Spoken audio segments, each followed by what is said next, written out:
Hello, and welcome back to another You Call This Yoga Internet TV talk show. If you tuned in last week and were disappointed, we were disappointed too, but we had some priorities in terms of Amnon's family's health. Everyone's doing well, and we're blessed to be back on the air. In that week's time, we've also had Yoga Fest NC, coincidentally, our all-day retreat and fundraiser for You Call This Yoga, where 500 people attended an all-day experience in all forms of yoga, from the beginner to the advanced with CE. We'll announce later in our show broadcasts when our next Yoga Fest is, because I don't remember right off the top of my head, but it's next year.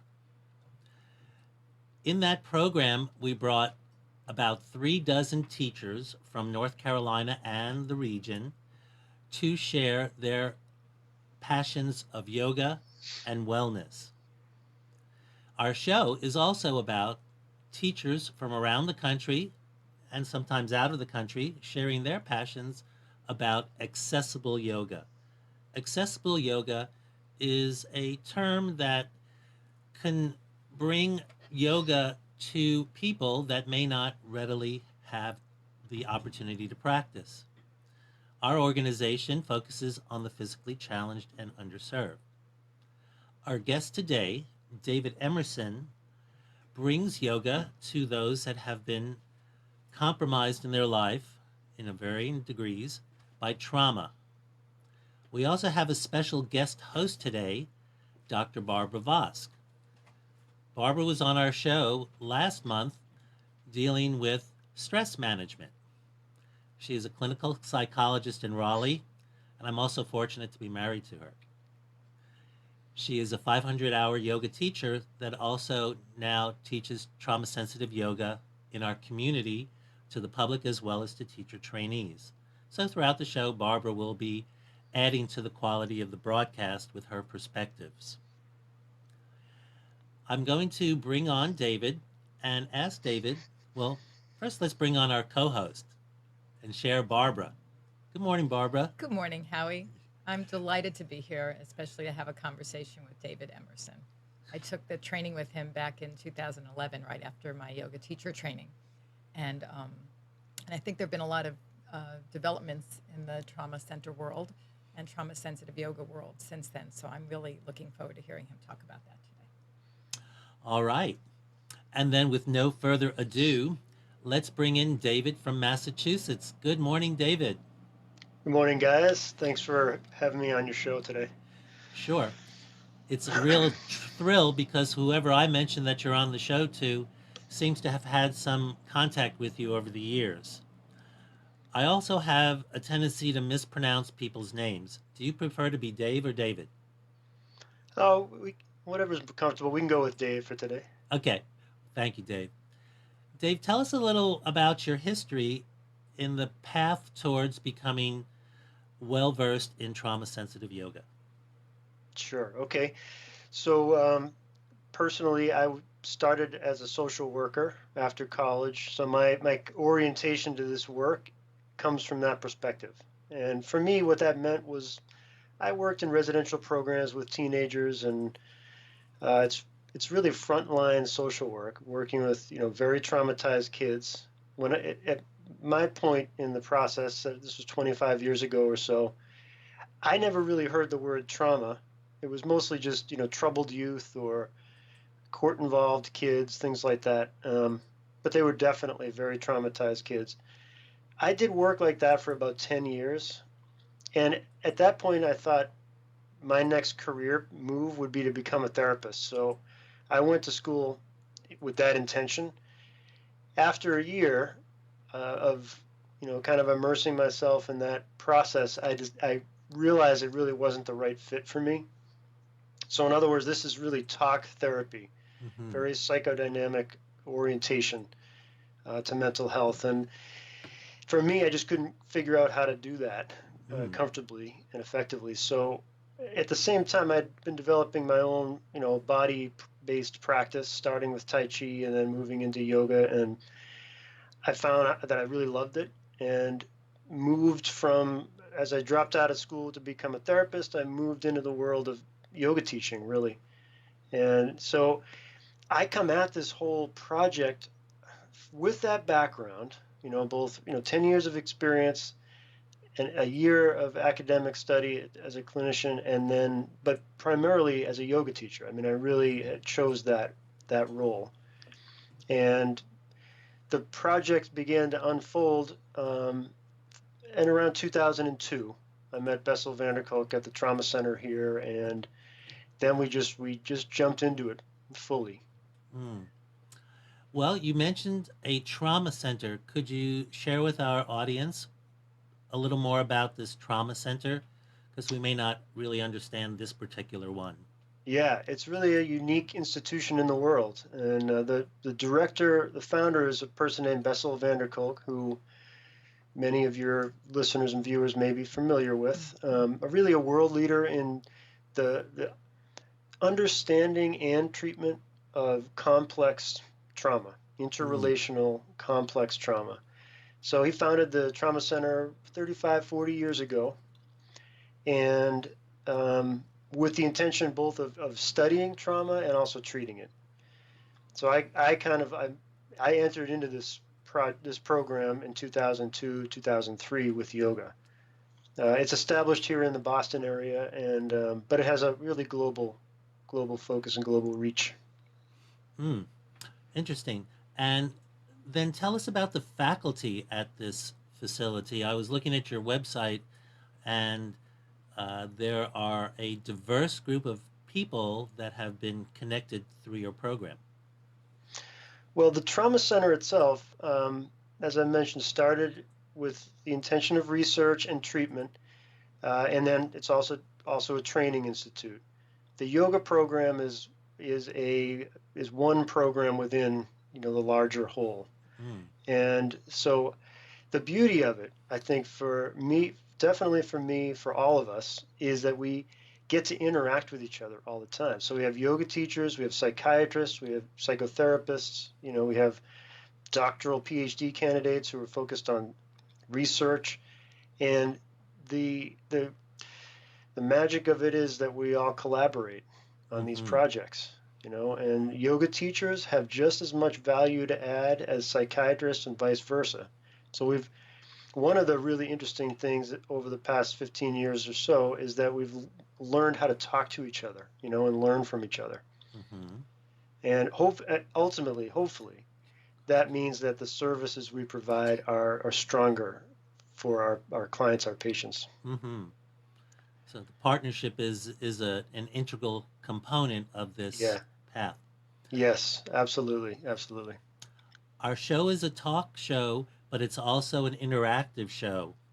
So teachers and yoga participants feel free to call in at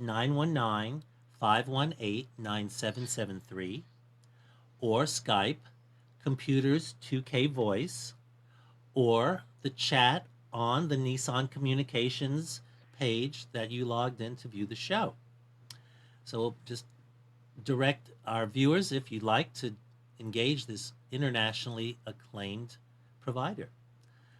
I do have a question, though, because it is a show for people that are not only yoga teachers, but I would sense more non teachers. Hmm. What are some of the classic signs that an individual, if they were able to notice, might notice about trauma? And then how might a teacher develop a little more awareness about that? Right. Okay, it's very complex. Just like yoga is, incredibly rich and complicated. Trauma is in many ways equally rich and complicated. And so the study of trauma is usually called trauma theory. Has a lot of nuance to it, and the most familiar framework I would say is called post-traumatic stress disorder. Mm-hmm. And that's a very particular framework. It's based on a certain set of symptoms. Most people that are, interacting with the healthcare system with a diagnosis, it'll be related to PTSD. However, many of the folks we work with don't have the diagnosis. So what turns out to be the most salient, the most important factors are life experience. Mm. And first of all, I'll just mention is the framework is called complex trauma. And the what's underneath it, what that really refers to is interrelational experiences. So, children who grow up in abusive or chronically neglectful homes, people who are trapped or captive in chronically abusive relationships throughout the lifespan. It's mostly, if I were to give some shorthand, things that people do to each other. So Mm. it's a clear distinction from just symptoms to these interrelational dynamics. And there's a great trauma theorist, an expert named Judith Herman, who, to me, has framed this the clearest. And she talks about it as power dynamics. So interrelational trauma is about somebody hoarding power and manipulating somebody else, Mm. whether it's in an abusive relationship in adulthood or children that, are just kind of brought into the world, into homes that for whatever reason, the people with all the power just, they can't share the power. Their orientation is toward manipulation.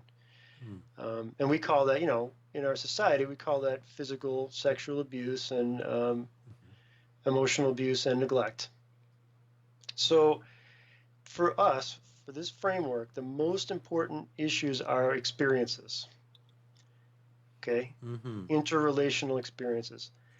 On, on top of that, there's a whole complicated array of symptoms that are associated with complex trauma, from self-medication, alcohol, drug abuse, various forms of self-harm, um, to replaying in some cases relationships that are very hurtful or negative, um, as a way of sort of moving through trauma, Mm-hmm. replaying relationships. So there's a whole array, of material on top of it.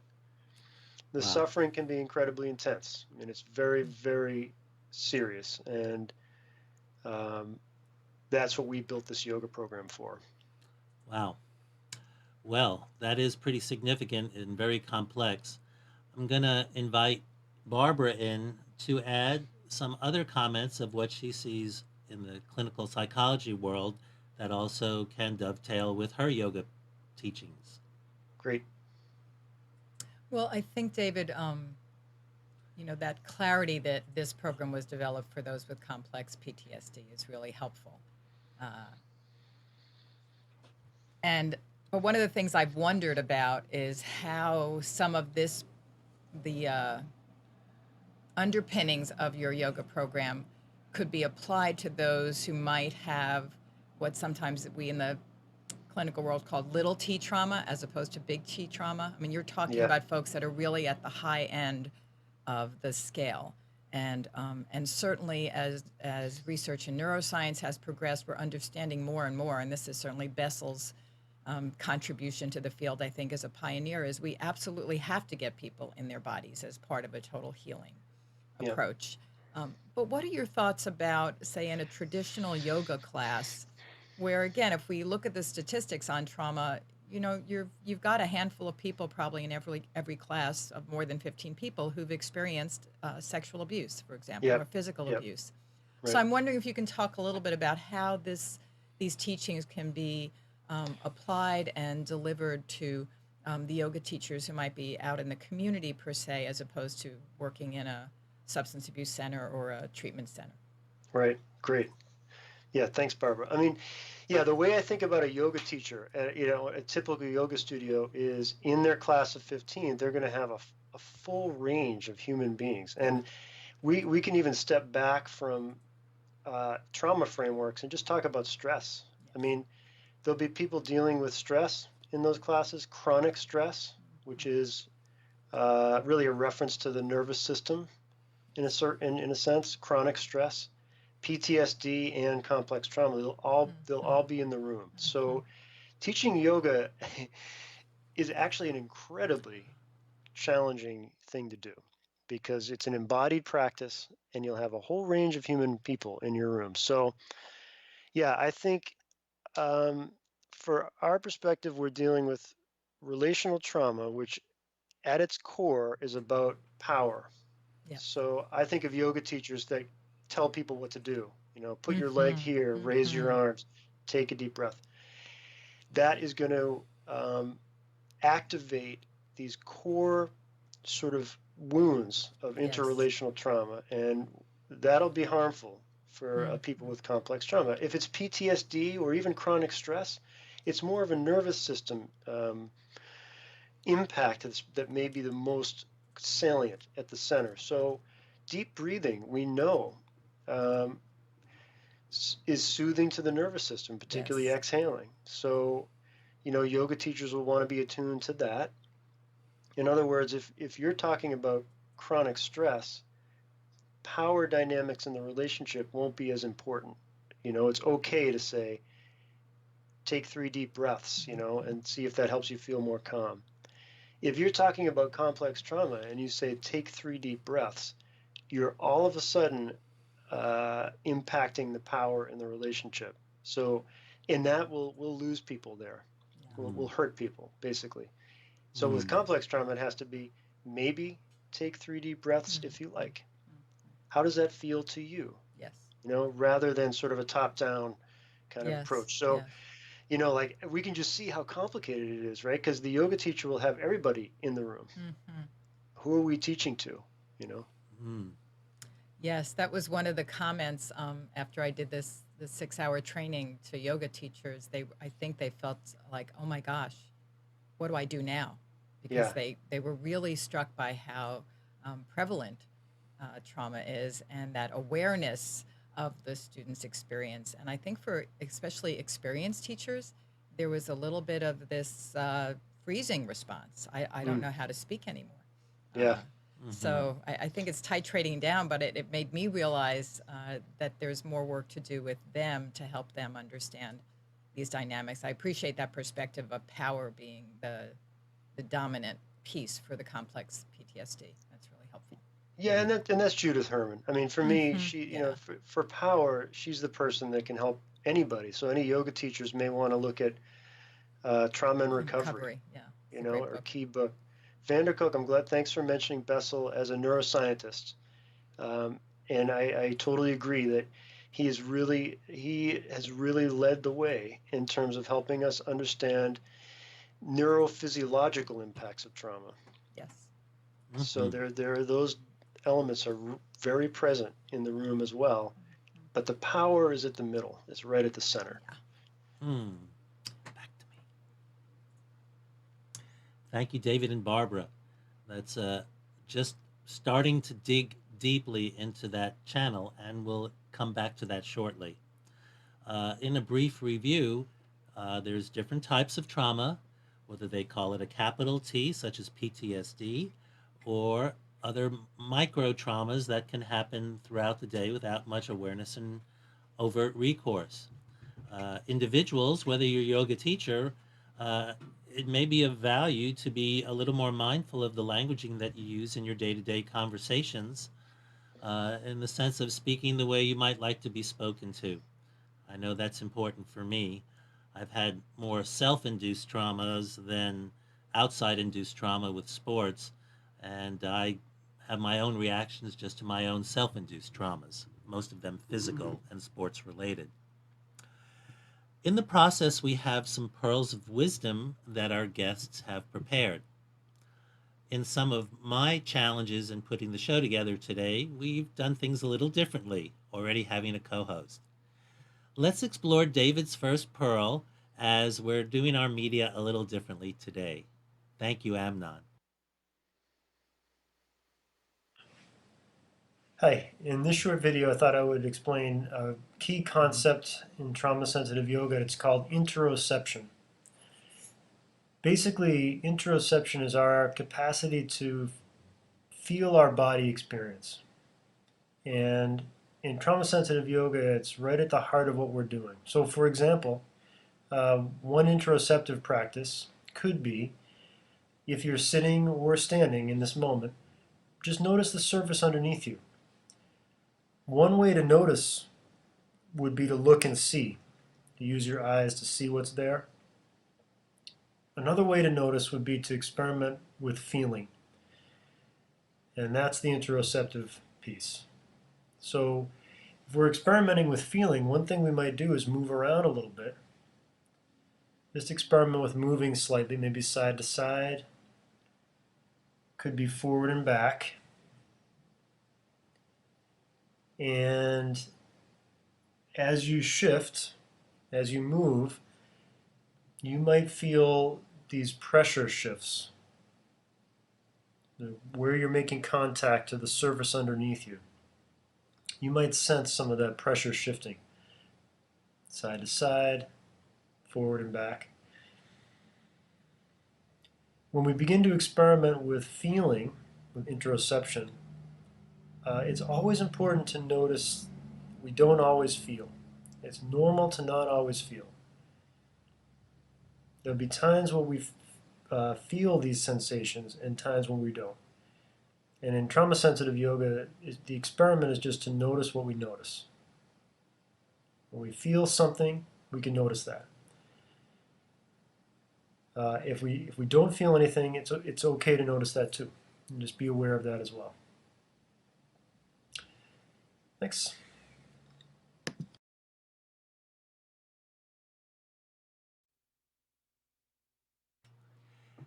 Intero. Say the Ception. interoception. It's a new word for me, obviously, if I'm barely being able to pronounce it. And when I think of it, from my background, I would think of it as an ENTRO, ception, as an enteric. But yes, the way it's spelled is with an I. Is that correct? Intero. So Right. how does that relate? Because to me, it's a little different than what I might be accustomed to. And how does this word have meaning to us? Great. Excellent. First of all, listening to that clip, that is intended to be in a sort of an explanatory clip. If we were doing the practice together, I would have been even much more invitational about it. If you like moving around, possibly feeling. So I just want to point that out for anybody listening, that is really more of an explanatory piece rather than a practice piece. So you may have noticed that. Interoception is really the key Bessel van der Kolk contribution. I would think one of the most important pieces, and it's from neuroscience, and it really refers to our capacity to experience our visceral self, our felt sense of self, our body. So it refers to any organized tissue, skin, muscles, and for yoga teachers, that's kind of our wheelhouse. That's where we operate.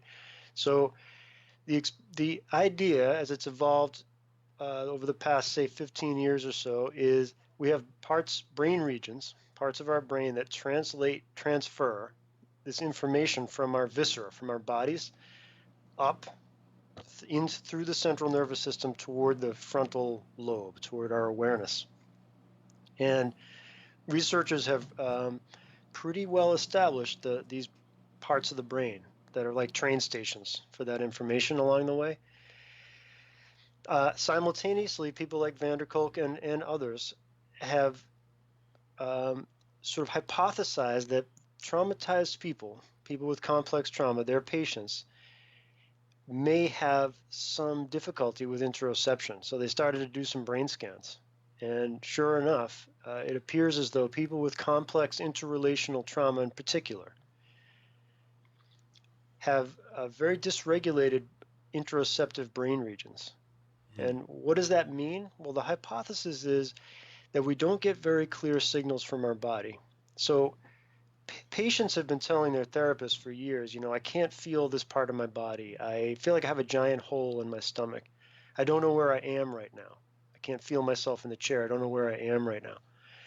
So you put that together with, these brain scans, and it seems like one of the wounds, one of the clear wounds of complex trauma is dysregulation to this interoceptive system, our capacity to feel our bodies. And so we wonder at the trauma center if we can help people activate, rejuvenate, in a sense, this interoceptive system through practice. And that's really what it comes down to. Also, from the neuroscience perspective, we know that our brains are plastic now, and that's called neuroplasticity. In other words, we can both grow gray matter in our brains, and we can activate regions of our brains through, focused activities. So we're running with that hypothesis that we can help people really strengthen their interoceptive capacity by practicing yoga in that way. Hmm. Interesting. Well, we're going to bring Barbara back on for her observations as a clinician, as well as a yoga teacher, as well as a practitioner. Barbara, what are your thoughts? Well, to me, this was where everything came together. The things that I was seeing in the clinical room for years, people who dissociated, who basically shut down because what they experienced was so overwhelming, their brain actually did go offline. And I remember attending a training with Bessel where he was showing the brain of someone who was dissociated, and there was basically blank space. There was just nothing there. So understanding that when they said, I don't know where I am, there really was this physical aspect of what was happening. And then that the way in, and you alluded to this before, David, was not top down, but bottom up. Feel your feet on the floor. I was doing some version of this years ago when I was helping people ground through their senses when they were spiraling into flashbacks. But this really brought it together. And I think because I'm still this science nerd, even though I'm a yoga teacher, I just love when it all comes together. Yeah. And there it is. So it's very exciting to realize that something that sounds so simple, if you don't have complex trauma, and Howie, you are a person who really knows and understands where your body is in space most of the time. But if you don't have that and someone starts to help you learn it, and all of a sudden you feel different, really feel different. Not just, oh, there's some emotion going on. No, I feel my feet on the floor. I'm here. Yeah. Yes, it's very physical. Yes. I agree. Hmm. Yeah, and there's evidence too, Barbara. I really, I'm totally with you there. And there's evidence from outside of the trauma world, from neurology. People like Antonio Damasio, if your listeners are interested, there's a book called The Feeling of What Happens. A very hardcore neurologist who has this whole hypothesis called the somatic marker hypothesis, which is basically our existence really is grounded in our felt experience in our body. Like we start there, I feel my body in space in this moment. And then we kind of build our, the fact that I'm sitting here talking to you guys or doing whatever, I'm on the beach. I'm on the beach because I can feel the sand under my feet. I can feel the warmth of the sun on my skin. So our existence in a sense as an embodied being is very grounded in physicality. And I think for trauma experts, that piece of people are coming into the office extremely disembodied, and the only tools people had available were very top-down, talk-oriented approach. Like, let's talk about that. Let's see if we can figure that out intellectually. And that wasn't really working for our patients. And so it's like we have to reorient ourselves to starting with the body, and building up our physical experience, and then maybe we can have some conversations, if it's useful. This makes me wonder, David, if you can talk a little bit about the book you wrote for therapists, because I took a look at that and I was curious about how a therapist who didn't have a yoga practice or wasn't as familiar with yoga might be able to approach the points that you raise in that book. Any Yeah, comments on I that? mean, sorry. No, I just said any comments on that. Any comments? Yeah, no, I think right. So since we've, the past 15 years or so now, we have some brain research, and along with our experience as a field, suggesting we need to do body work in trauma therapy. And there are some other frameworks out there: sensory motor psychotherapy, somatic experiencing, Peter Levine, the Hakomi method. There are things like that that have made their way into the therapy office already. Mm-hmm. Trauma sensitive yoga is in that realm. So the idea is trauma informed therapists are already looking for ways to bring the body in to the office, and we feel like we have a very solid, like theoretically solid way to do that. And the idea, we feel like we can teach therapists who maybe aren't yoga teachers how to bring a little bit of this in and add some value for their patients. I mean, Barbara, I'm not sure how you feel about it. For me, I feel to really be able to do this, you have to be practicing it too, and having your own experiences in your body. But for our model, that's at the core anyway, and we call that shared authentic experience. It has to be something that the therapist and their patient or client are doing together. Mm-hmm. So it really requires that. Yeah, that makes a lot of sense to me, David. I would agree with that. Mm-hmm. Okay. Well, that's a pretty substantial first half of the show. We've talked about realms for therapists, yoga teachers, and practitioners, or people that are still curious about yoga and haven't practiced yet. It shows that there's much more complexity in any interaction because our words, intentions, and actions can have deep effects. We're going to diverge a little bit from this heavy stuff and move towards a little lighter stuff called the Neomond Minute. Neomond is a deli, caterer, and bakery in Raleigh that is also our sponsor for our show. Neomond has also been our caterer at Yoga Fest, and from reviews, Neomond's lunch is the best thing at Yoga Fest. Oi. Well, it is wonderful.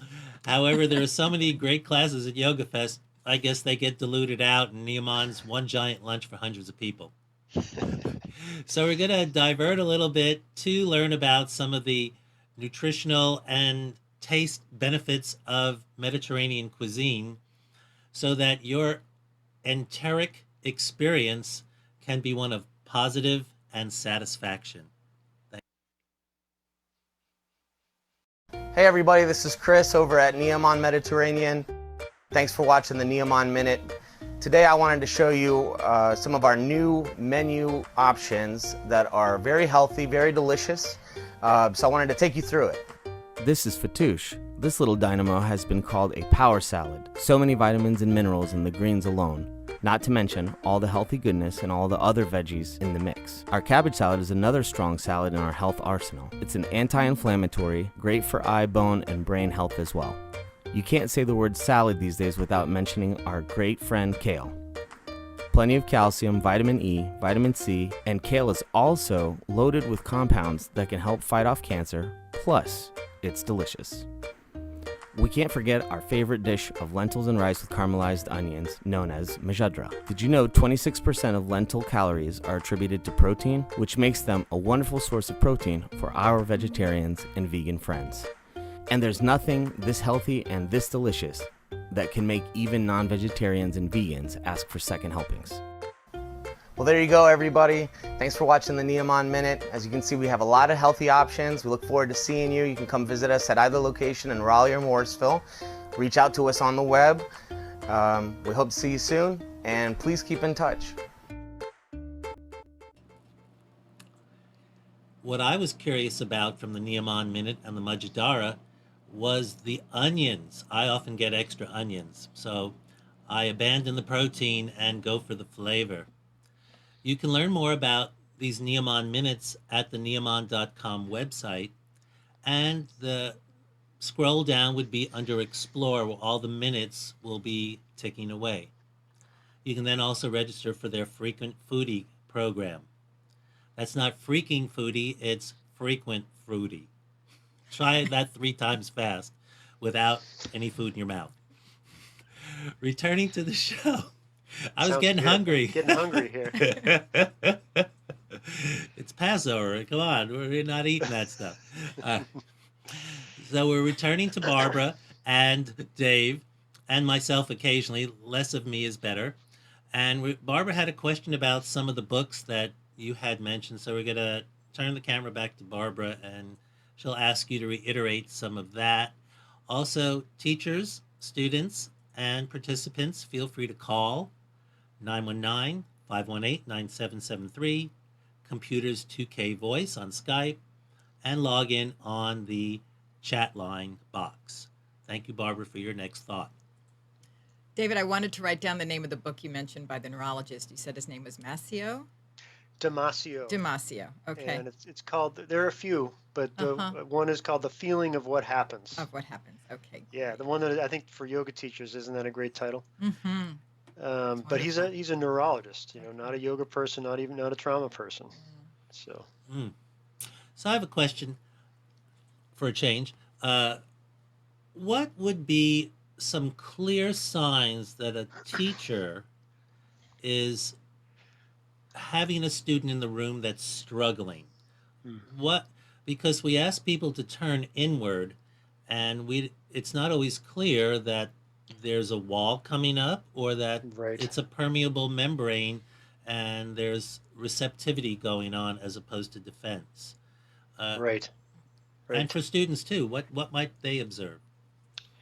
It's a great and really important question. Barbara was talking about dissociation already, and whether or not we want to get too deeply into that, it's a very useful, response to surviving complex trauma is to be able to separate parts of ourselves from the experience. So people talk about out-of-body experiences a lot in relation to trauma. I felt like I was floating above the scene, for example.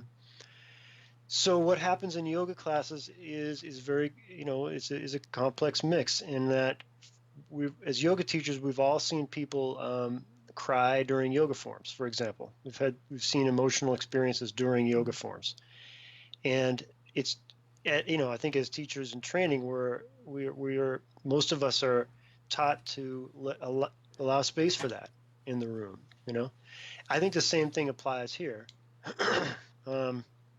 What I think about is for our students that with complex trauma, they're being triggered, the world is full of triggers, and that's just sights, sounds, smells, physical experiences that kind of kick us back into a trauma response in a way. And we all have different defenses and ways that we respond. Some of us dissociate. Some of us will just get kind of into a fight or flight mode. We may just want to leave the class. A lot of complex trauma people will have maybe potentially more of a freeze response, so they may not be able to leave your class under conditions like that. What I think about for just general yoga teachers is it's probably newer for you than it is for your students. In other words, people are going through the world and having triggered reactions to sensory stimulation. So it's happening all the time. People can survive it. They'll survive. It's newer for you. My general advice to people who don't get training in trauma is you don't need to overreact. I think that's going to be the least helpful thing to do, is to rush in when you see someone freeze or stop doing the flow of the class or maybe even cry. Most of the time is just to let it be. People can ride that flow themselves. In fact, they really don't want that intervention a lot of time. If they're coming to a public yoga class, they don't want to be, identified as somebody with complex trauma. I mean, they're making a choice to be there and they can manage it. That's why I think that, Howie, the more important point, I think, is for yoga teachers is to be really careful about saying that you're doing yoga for trauma if you don't have significant training underneath it, because then people will come to you with a purpose to treat their trauma, and then you have much more responsibility at that point. So if you say you're doing yoga for trauma, you have the obligation to understand what that means with significant depth, so you can be, you can provide ethical service to people. Fascinating.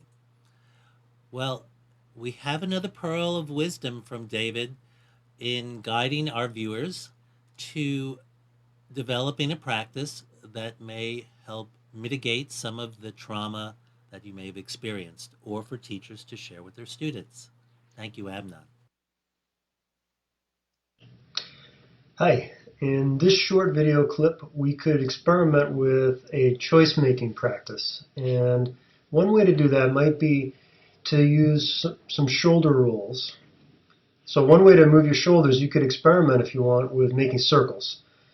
And just notice that you could make the circles either forward or backward. So the circles can move either forward or backward. And that just gives you some choice. You can go in one direction the whole time, or you could switch. You could experiment with switching. And as you move, you may notice some feeling around your shoulders. So one choice here is the direction that you move your shoulders. And you can experiment with that. It could be one direction, or you could switch a couple of times. Another possibility is that you're in charge of the size of the movements. So you can make these movements smaller or bigger. And again, that just provides more opportunity for choices. You can make very small movements, you can make bigger gestures. Sometimes we know what we want to do, and we could just do that. We could make our choice based on the fact that we might know what we want to do. Sometimes we don't know, and in that case, one possibility is to notice how it feels. So the different size movements might feel different.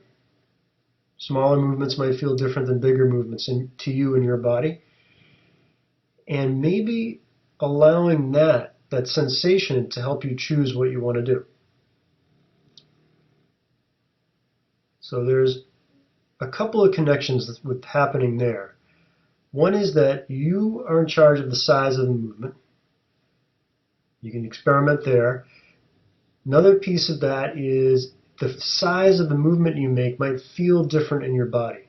It might feel different. So you can experiment with noticing sensation.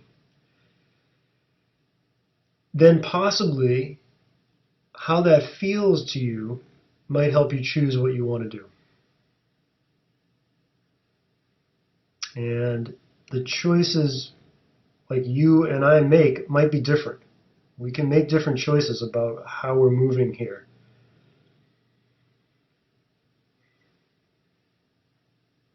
And just experimenting, maybe a little bit of shoulder circles.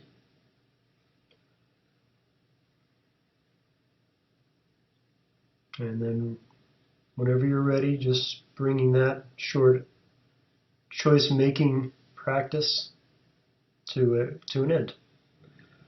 Thanks.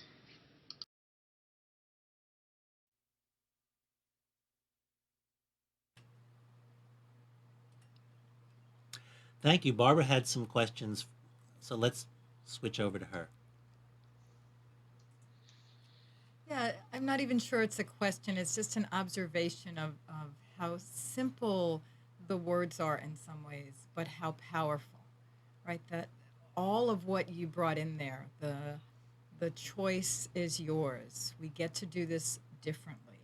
And that last piece of maybe you get to make a choice based on how something feels to you. I mean, it's operating on many levels, but I love the simplicity of that and all of the the normalizing you're doing, your experience might be different than mine, and just this idea of making these simple choices that we know can have ramifications, as we like to say, off the mat. Wow, I can choose how to move my body. It's big Yeah. stuff Mm-hmm. to someone who's been through what folks with complex trauma have been through. Yeah, no, I totally agree. It's at the heart of it again. Who's in charge of this body? So like traumatic relationships teach us that we don't have control. I mean, it's a fundamental part of the sort of the trauma dynamic is someone else is in charge.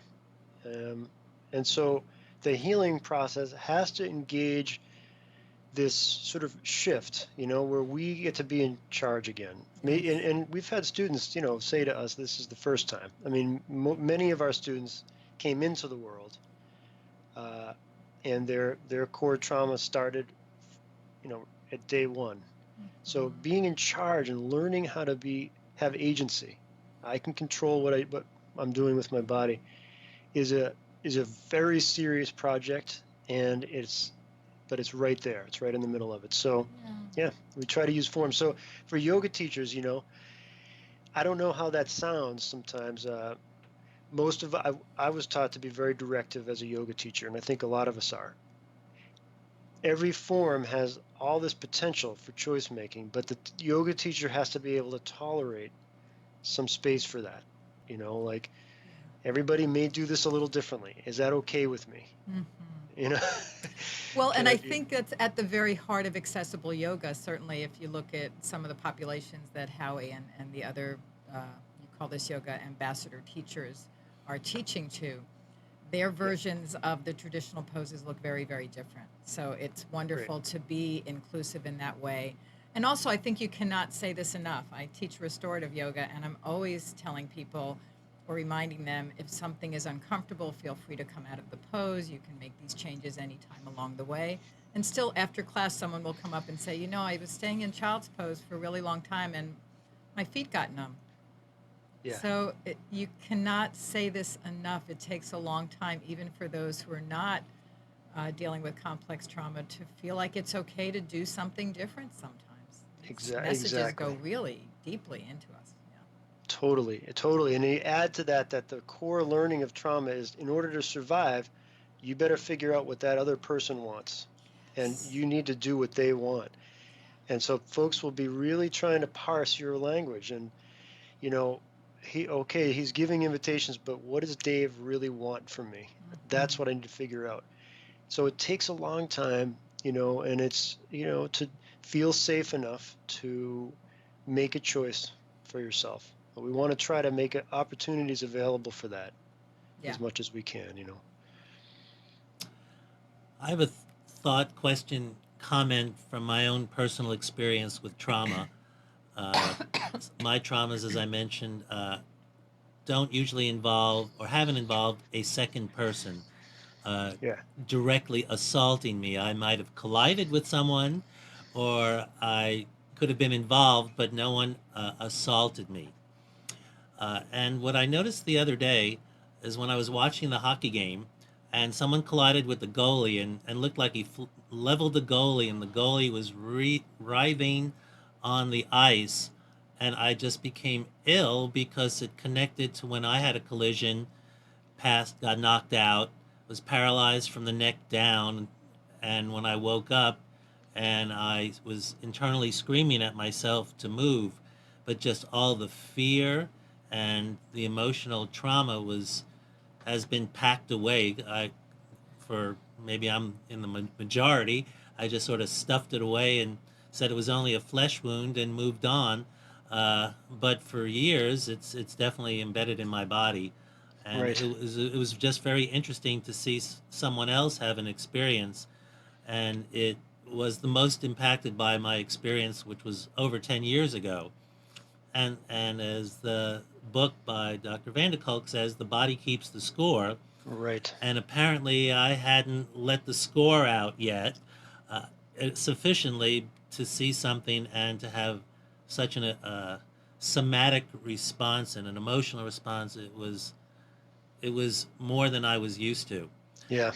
So I wonder your thought, and we're going to go to a pearl first, and hopefully this will cue in, but I'll invite the listeners and yourself to offer a distinction as to what might be a self induced or non human initiated, second human initiated versus an offender who is actually gone. Is there ways to distinguish trauma, or is trauma just trauma?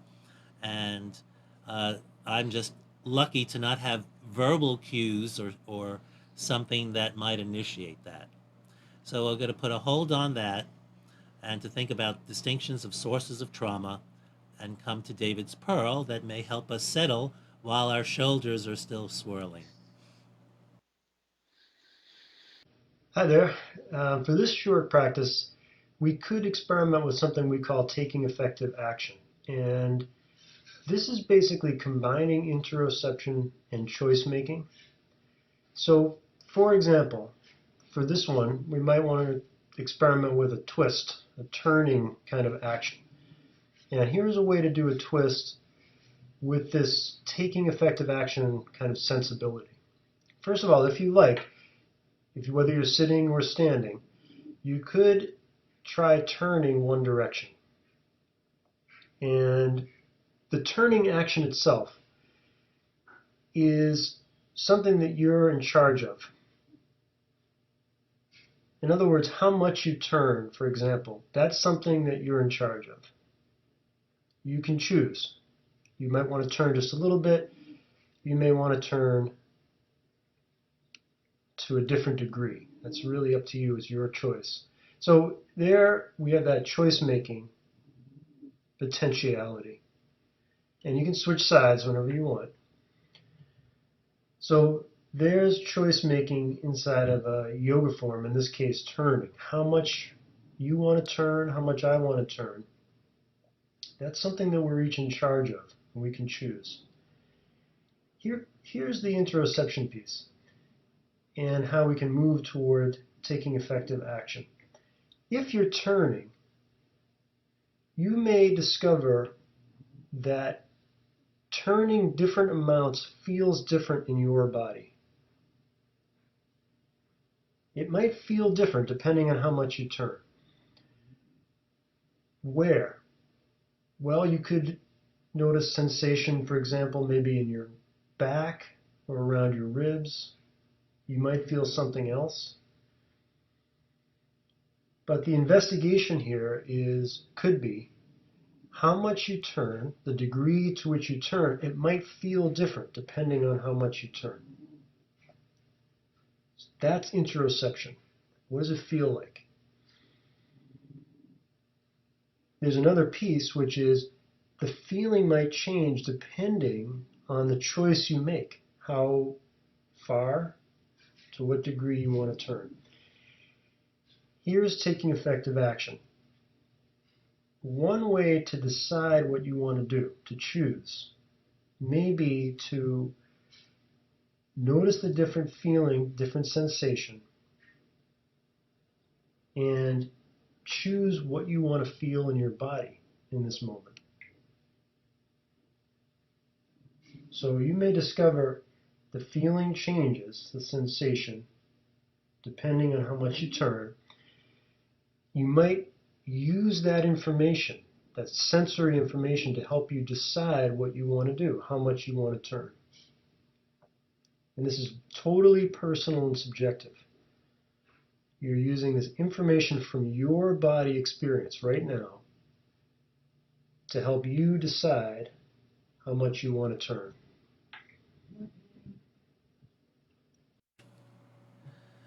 All right. Well, we're turning back to David and considering that there's levels of complexity, as Barbara was explaining during the video.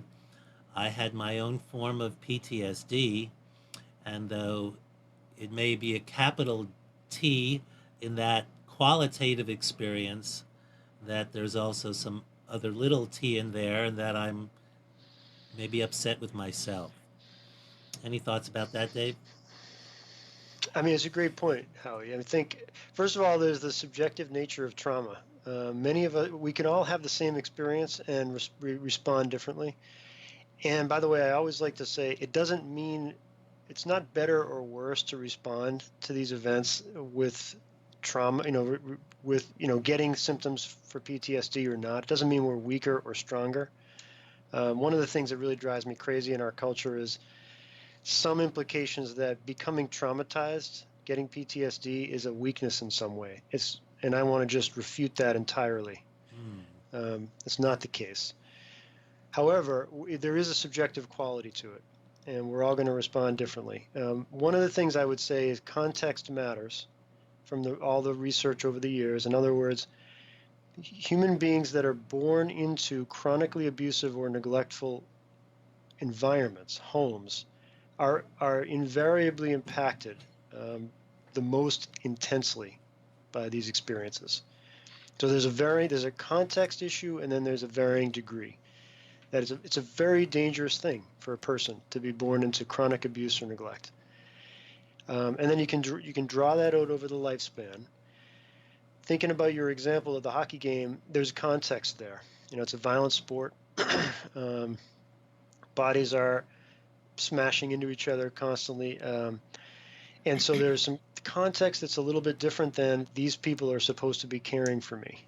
These people are supposed to be nurturing me, keeping me safe in this world, and they're not. In fact, they're doing the opposite. That's not to say that we don't have a very violent culture. Where we're very war-oriented, we're very aggressive and violent, and that has an impact on us, for sure. But there's some contextual differences there and subjective differences that are all totally that are real and valid and complex. So your experience is totally valid. It's completely valid. Well, thank you for that perspective. We're going to be winding down a little bit, but I'm going to ask Barbara if she has other thoughts about what we're touching on here. Also, that choice option or taking action with the interoception and the twisting. Any other fine little tips about that, Barbara or Dave?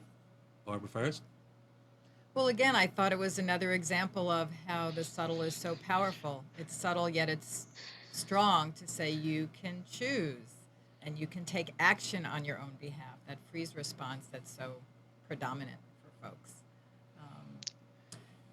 I had a different question, really, which is I'm wondering, David, if you can talk about the training that's available for yoga teachers who are interested in learning more about this. I thought your point was really powerful about the ethics involved in, if you say you're doing this, you really need to understand the depth of trauma and really know what you're doing. So can you tell us a little bit about the training that's available at Trauma Center? Yeah, sure. Yeah, I think the first issue is how informed does one want to be as a yoga teacher? I think it would be great if all yoga trainings had a module on trauma, because trauma is so prevalent in our world. That yoga teachers had some exposure to trauma. Then it's going to be a matter of how much do you want to know, because then you're going to have to respond. So we have a whole range of things. I mean, we have books that are just give some information to 1-day trainings, 2-day trainings, 4 and 5-day, and then we have a 300-hour certification program. So I guess what the distinction there is, at the moment we're just talking about yoga teachers. If you're teaching yoga classes, you will have traumatized people in your classes. And then the question is, how do you want to respond to them when they come in the door? Do you want to provide a safe space? We can call it a trauma-informed space. Or do you want to teach yoga in whatever way you've learned? I think at the very least, we probably owe our students that clarity. For example, this class there will be a command-oriented approach to it. And the focus will be on alignment, and there will be physical assists, for sure. We will touch you in this class. Sometimes we'll ask, sometimes we won't. We should tell people that so that they can choose whether or not they want to expose themselves to that. These are all issues related to trauma. And I think, at least for us at the Trauma Center, we we have an array of training that yoga teachers can get involved in to the degree that they're interested. Hmm. Wow. And David, is there preferred contact information and anything coming up in North Carolina? Easiest way to get the information is traumasensitiveyoga.com. We just compiled all our stuff there. And yes, Howie, I get to visit. I've been fortunate to visit North Carolina, Wilmington since 2011. I think we figured was the first year. And I'll be back there again the last weekend in April. So All Friday right. evening, Saturday, Sunday, and I love spending time down there. It's a beautiful time of year. No one should leave North Carolina in April. It's it's the peak season for us here. I So it's bet. great that you're coming down. And we appreciate all that you're sharing. Uh, any other thoughts, comments that you'd like to share before we wrap up and talk about next week's show? No, thanks a lot for this really rich discussion. I really enjoyed it. Well, it's an honor that you're available and willing to speak with us and our audience. Viewers, listeners, feel free to write to us at You Call This Yoga via our website. If you have questions that are outside of the show, coming up next week, we also have Carrington Jackson from Blue Lotus Yoga in Raleigh, as well as her participation in the Off the Mat program that brings yoga around the world. Carson was just in the Middle East. Carrington was in the Middle East recently, and will share some of her experiences there too. We look forward to seeing you next week at 10 o'clock. We look to be weekly now at this time. It's great to be back on the air. We're in great appreciation of David as well as Barbara, our co-host today. Thank you, Barbara. Oh, thanks for being here, David. It's lovely to speak with you. I so appreciate the work you're doing. Oh, thank you. Same here. Thanks, guys. And a final thank you to our sponsor, Neomond, who brings you delicious food, excellent cuisine, and enhancement to your health. See you soon. Namaste.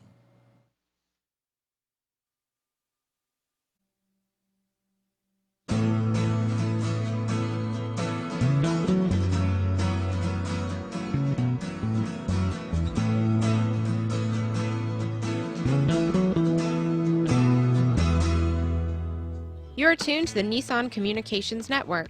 If you tuned in too late, you can always watch each program in its entirety or download an MP3 audio file of it in the archives section on nissancommunications.com.